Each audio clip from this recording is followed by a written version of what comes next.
నమస్తే ఫ్రెండ్స్, ఈరోజు ఎండు రొయ్యల కూర ఎలా వండుకోవాలో చూద్దాం. చాలా బాగుంటుంది. మీరు కూడా ఇంట్లో తప్పకుండా ట్రై చేయండి.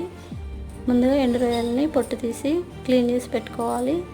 గ్యాస్ పైన ఒక పాత్రను పెట్టుకొని తగినంత ఆయిల్ పోసుకొని పచ్చిమిర్చి వేసుకొని ఫ్రై చేసుకోవాలి. ఇవి కొద్దిగా ఫ్రై అయిన తర్వాత ఇందులో ఎండు రొయ్యలు కూడా వేసి ఫ్రై చేసుకోవాలి.